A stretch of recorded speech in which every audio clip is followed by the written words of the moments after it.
economics A level, AS, chapter 5, types of economy. So when we talk about economy, an economy is a system that is trying to solve the basic economic problem. So that's what an economy is. An economy is a country on its own. So there's always a problem of scarcity. So to solve the problem of scarcity, we need economic questions. So what are those questions going to be for? Those questions allow us to be able to allocate resources. So we start. The function of an economy is to resolve the basic economic problem. Resources are scarce, but wants are infinite. Resources therefore need to be allocated. This allocation has three dimensions. What is to be produced, how is it to be produced, and for whom to be produced. So we already know the problem, which is scarcity. Then to solve the problem, we need we need the right question for the right answers. So those questions will come based on what we want to allocate. So what is to be produced? The type of product this economy needs, because we can't afford to waste resources. As a result of that, we need to produce what is important at the present situation. That is what is to be produced. The type of product that the economy needs at the present time. Then how is it to be produced? Now we decided that the economy needs bottled water. That is what the economy needs. How are we going to produce them? The process. Are we going to import them from China? Are we going to produce them locally? We need to confirm that. That is for whom how it's to be produced. And the last one is for whom it is to be produced. So who are those that we are producing this bottled water for? So those are the three questions. With these three questions, then allocation of resources will be intact. Do you get the point? Yes. So all we need is making rational decisions. And to make rational decisions, because our resources are scarce, we need to allocate resources. We need to be efficient in the course of allocating. So to allocate resources, we need what, whom, and how. Any question about that? No. So we'll move on. An economic system is a complex network of individuals, organizations, and institutions. We call them economic agents. Okay? This is done within social systems such as the family or the local neighborhood, and legal systems such as the European Union legal system. Within an economic system, there are various actors. We have the individuals, we have the groups, we have governments. So all of them are all economic agents. So they are trying to solve the economic problem. So we start with individuals, consumers, and workers, employees. We earn money, right? And we are also the owners of factors of production. We have land, labor, we have capital, we have enterprise. So because we are the owners of these things, it means we have to take decisions about these things. So here they said individuals, they are consumers and workers. They may own factors of production which they supply for production purposes. So land, labor, capital, and enterprise, these are the economic resources that are used to produce any good. Whatever we need to produce in any economy, in terms of goods or services, we need the factors of production. So who owns these factors of production? Individuals, consumers, employees, or workers. Then we have groups. When we talk about groups, we're talking about businesses, political parties, families, charities.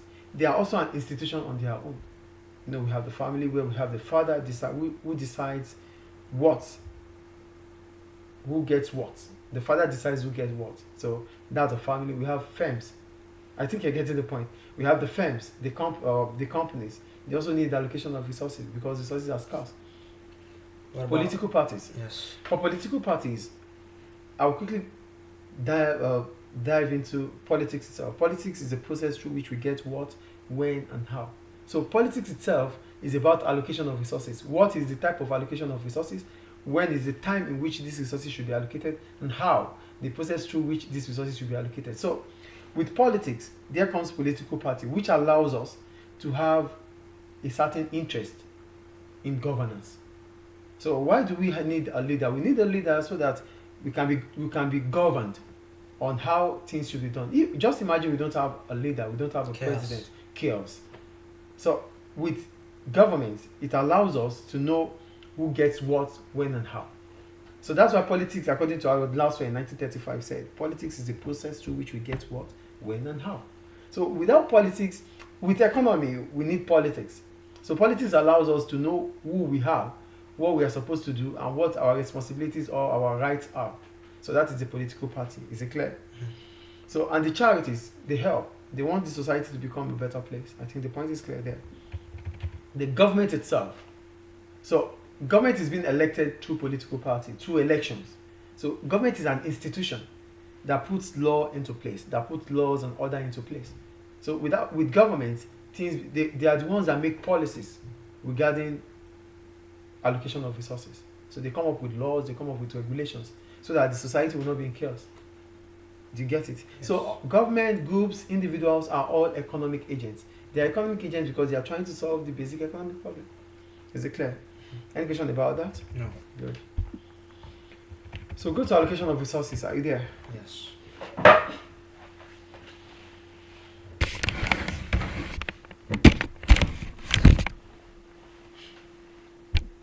Allocation of resources. In which industrialized economies, when we call it industrialized economy because this economy are mainly for manufacturing.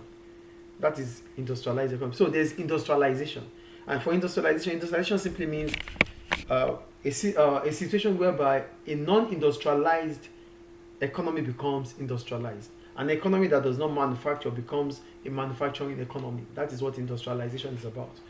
You get it? Yes. So they said, over the past 100 years, there has been two main ways in which resources have been allocated: the market mechanism and planning.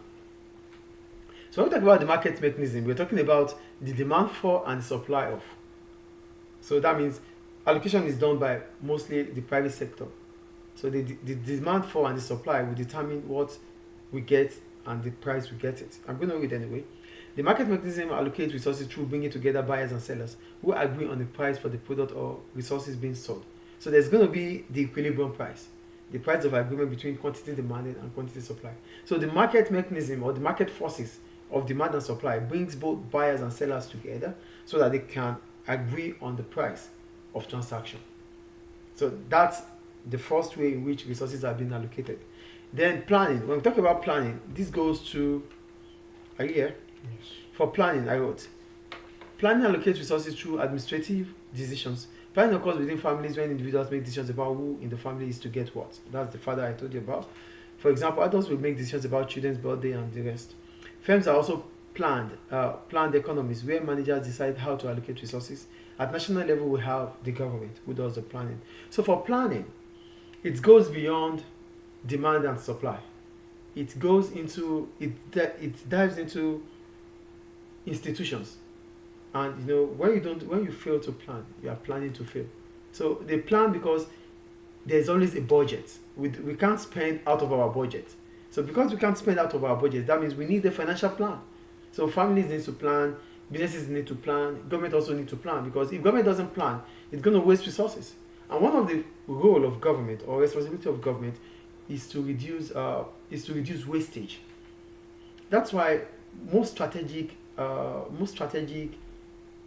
industries are held by government, like electricity, water supply, railway, and these things. They are held by government.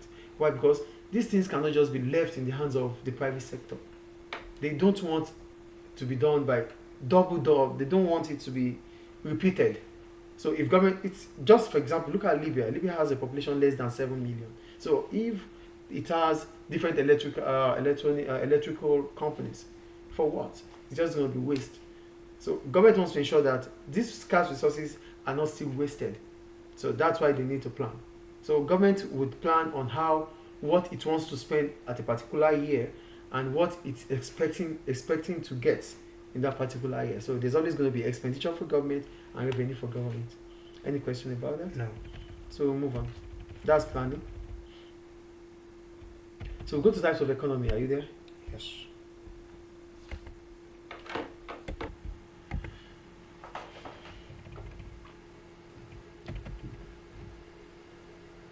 Types of economy. In which industrialized economies, three main types of economy can be distinguished. We have the free market economies. So in the free market economies, we call it the free enterprise or capitalist economies or market economies.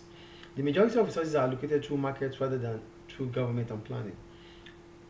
There are no examples of pure free market economies in the world today. However, Hong Kong and the US have a greater proportion of their resources allocated by the market than economies such as Sweden or Germany and even Nigeria.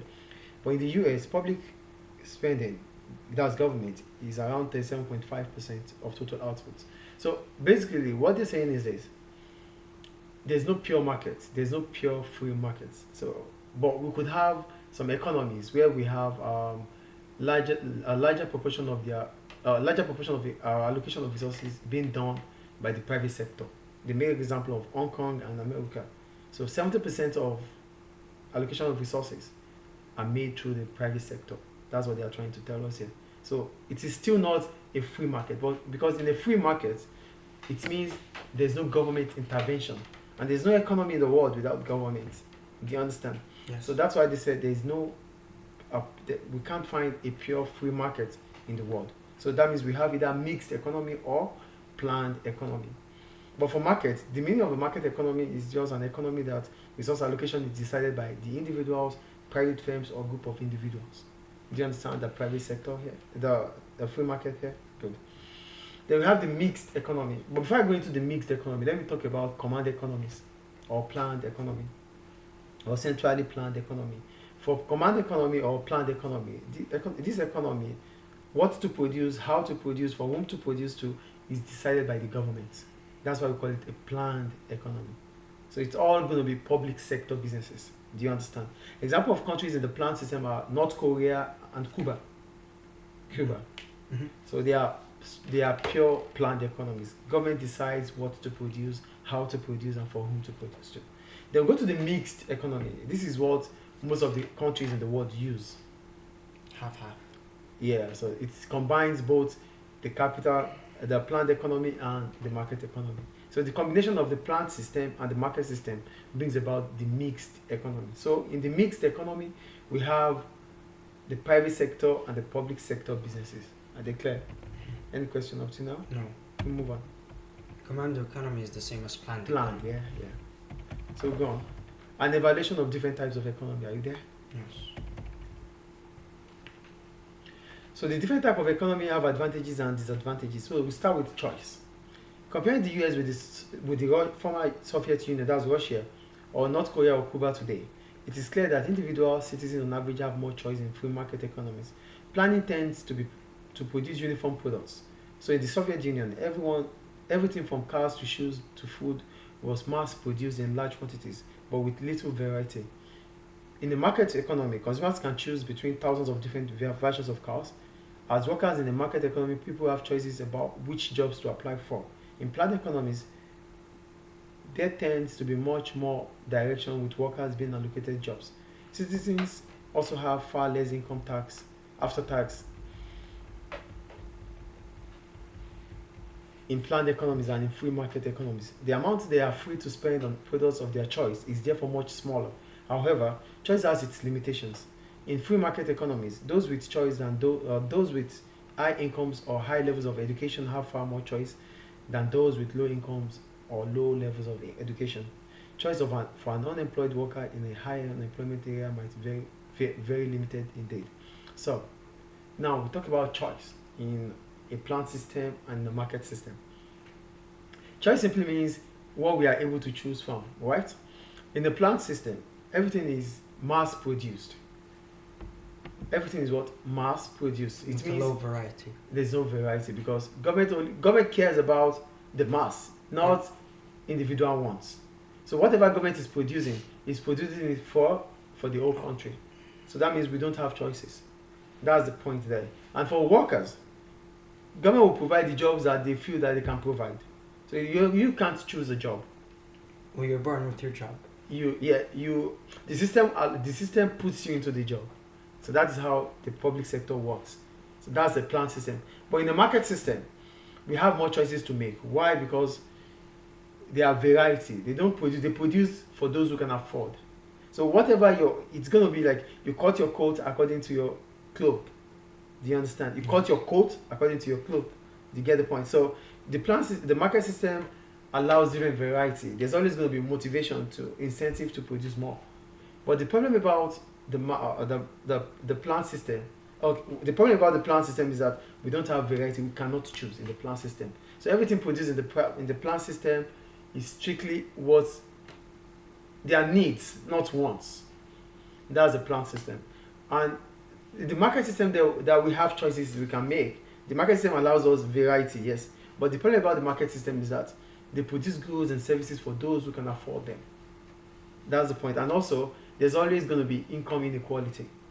Some people will have more than others. There's always going to be the gap between the rich and the poor in the market system. But in the plan system, the gap between the rich and the poor is not always so much. That's the point there. Is it clear? Mm-hmm. Any question about choice? No. Choice talks about workers. Choice talks about what we're able to buy. In the plan system, it is mass produced, so we don't have choices. In the plan system, workers do not have choice. It is whatever work government gives that they do. In the market system, we have choice based on our education. So we decide what we want to study in the university and what we want to work for. Do you understand? So we go to quality and innovation. One advantage claimed of a free market economy is that there are strong motivations built into the system to innovate and produce high quality goods. Why do they produce high quality goods? Because they know that if they produce high quality goods, consumers are going to buy. So produce goods that have quality, you'll see customers coming to buy. They come in troops, they buy. And if your quality is not the same as those of your competitors, you're going to lose customers. So there's always going to be an incentive. There's always incentive to produce goods with quality in the market system. Unlike the plan system, government doesn't care about profits. So they only produce for the needs. They only produce the basic. So not wants, not references, there's no special things they produce. So they don't think about quality, they think about quantity. Do you understand? Yes. So that's about the difference between the market system and the plan system when it comes to quality and innovation. So the market system does more of innovation and produce quality than the plan system. Clear? However, this assumes that consumers or buyers have the power to make free choices. In practice, many markets are dominated by a few large producers that direct the market through advertising and other forms of marketing in order to exploit the consumers. So while choice and innovation are greater than under plan systems, the advantage of free market economies may not be as great as it might first seem. So the point is, in a plan system, we don't have a lot of choice to make, but they don't exploit us. Government will not exploit us. Government wants us to get better, so government would not cheat on us. But in the market system, there's always going to be few large firms dominating that industry. They want to restrict choices we make so that we can pay as much as possible. So in a free market, consumers are always exploited. Those want big profits. Because they want to make profits, yes. Do you understand? Mm-hmm. Then efficiency. Efficiency means how we are able to reduce our cost.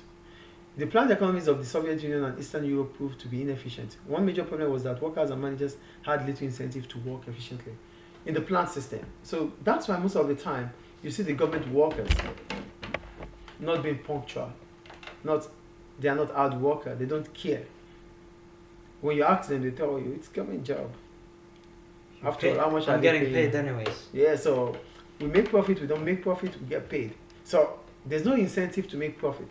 And when there's no incentive to make profit, then you can't be efficient. Because efficiency will bring about cost reduction that will increase your profit.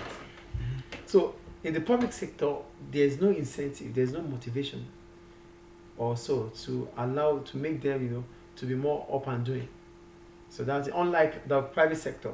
They employ you because they believe you have something to offer.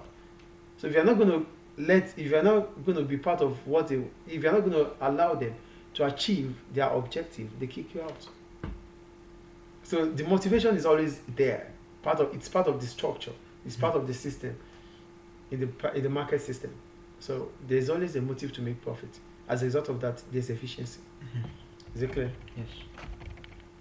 Economic growth. One frequently made, I think you understand what we are evaluating different situations in the market system and in the plan system. Yes. So go to economic growth. One frequently made claim is that the more market-oriented an economy, the higher the rate of growth of its overall economy will be. Markets are assumed to be dynamic, while government control is assumed to discourage innovation and best practice. The planned economics of the Soviet Union and Eastern Europe certainly fell behind in terms of growth. Planning the whole economy produced large inefficiencies. However, both mixed and free markets economies at the same level of development seem to grow at very similar rates over the long term. Free market economies do not seem to have higher rates of growth than mixed economies over time. So, in the plant system, the extent to growth, the level of growth is minimal because there's no incentive to innovate. There's no innovation, there's no efficiency, then you cannot grow. So the plant system does not allow economic growth, unlike the market system and the mixed system. But the system that allows the most effective growth is the mixed system because it combines both the market system and the plant system. The market system itself, there are some goods that will not be produced in the market system, and that hinders growth.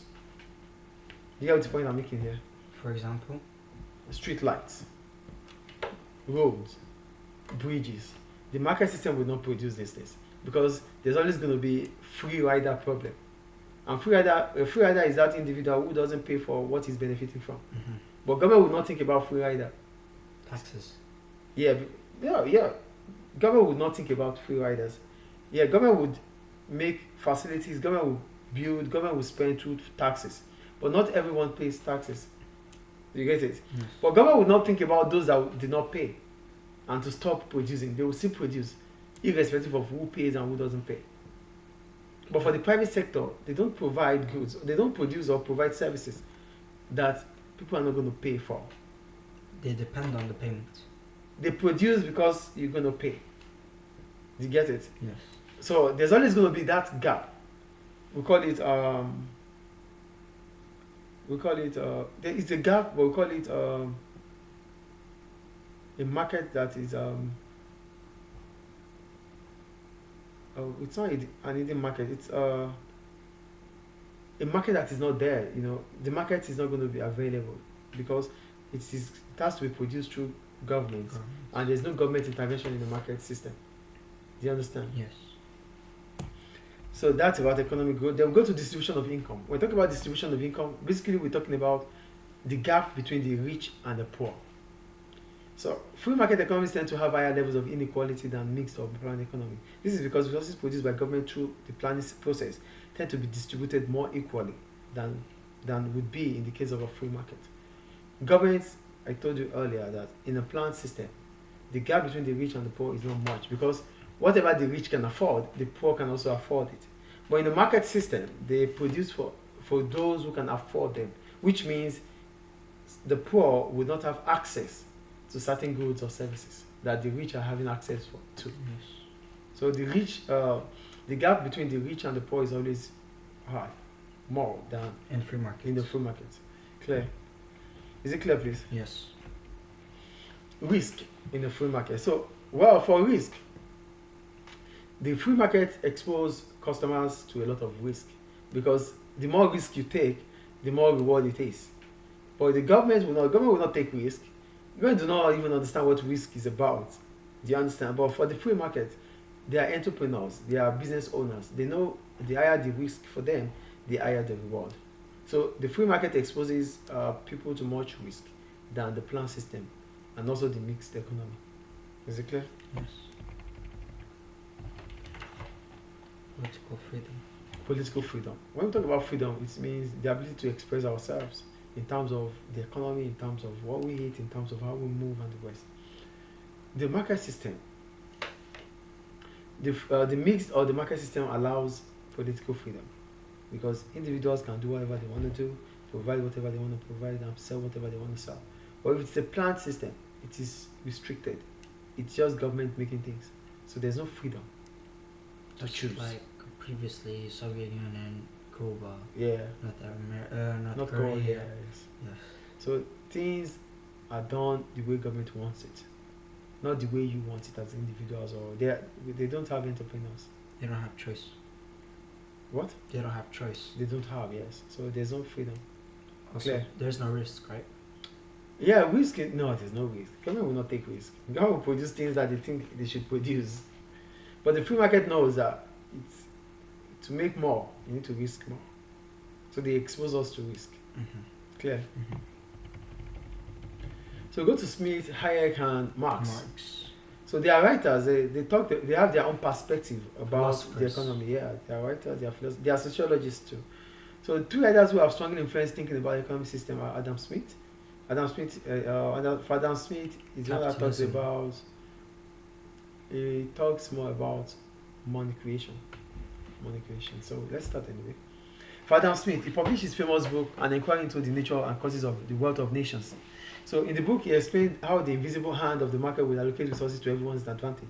He argued that the selfish desire for profit by every individual could lead to a whole economy where benefits was maximized. He attacked the economic system of his day, which restricted free trade through protectionism. And when we talk about protectionism, it means restriction of trade and legal barriers. Adam Smith is often seen as a supporter of a free market economies and laissez-faire government. If a laissez-faire government is a government, your own government, you are your boss. That is laissez-faire.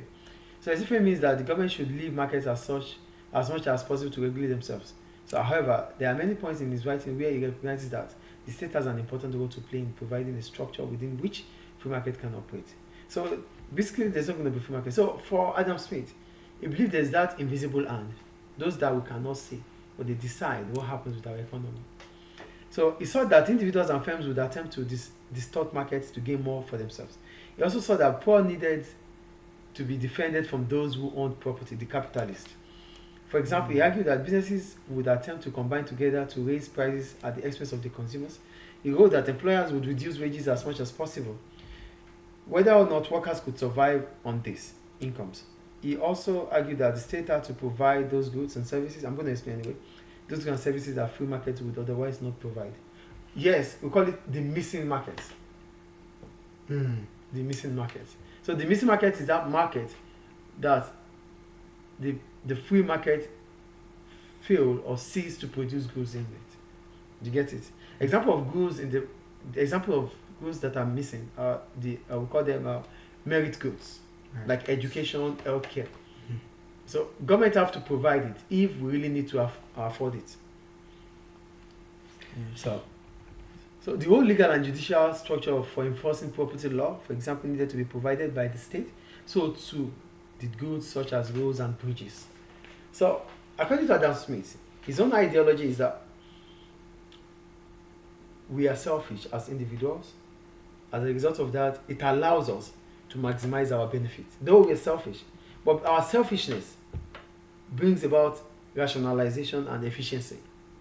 Because you're selfish, you want to put things straight. You want to do things that suits you. And because of doing things that suits you, you're going to suit others too.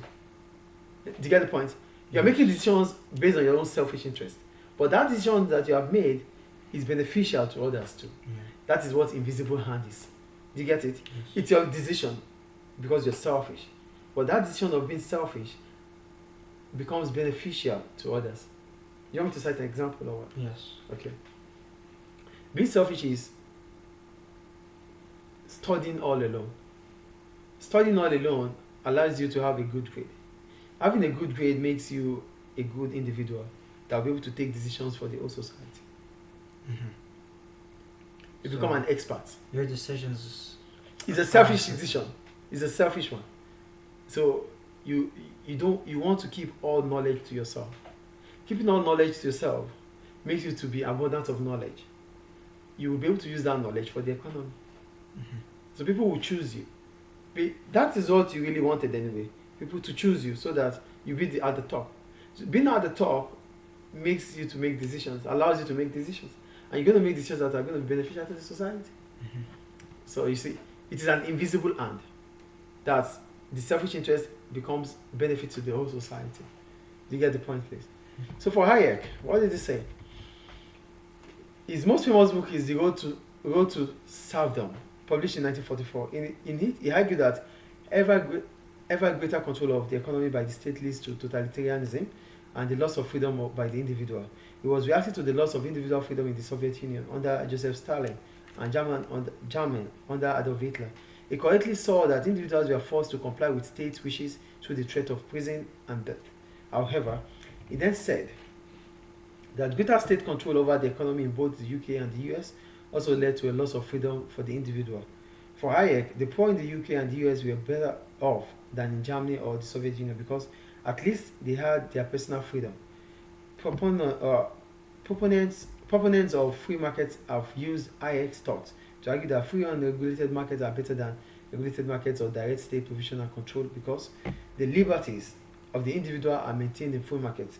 He also said that central planning by government led to the will of small minority of individuals being imposed on the whole society.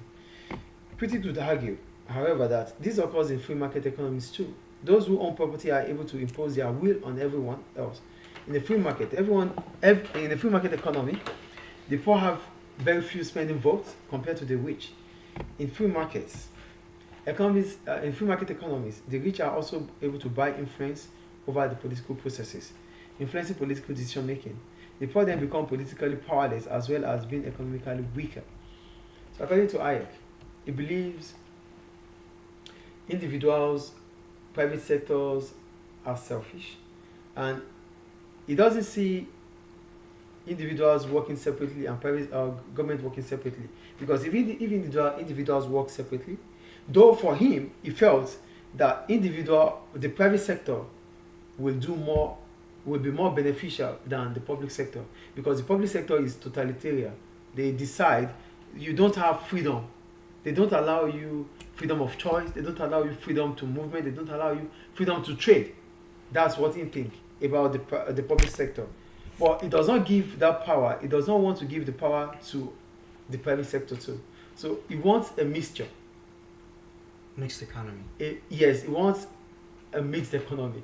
Because if it's a mixed economy, it allows both government and the private sector to decide what to produce, how to produce, for whom to produce to. So that's about him. He doesn't want a total flat system, and he doesn't want a total free system, because both of them have excesses. Did you get the point there? Yes. So that's about him. So, and also, Correct. for him, he believes in the market system, like I told you, they produce goods and services for those who can afford them. So what happens to those who cannot afford them? So it means they cannot have access to those things. And in the market system, based on what they said, in the market system, the rich becomes richer and the poor becomes poorer. That's the point. That's the argument against leaving everything in the hands of the market system.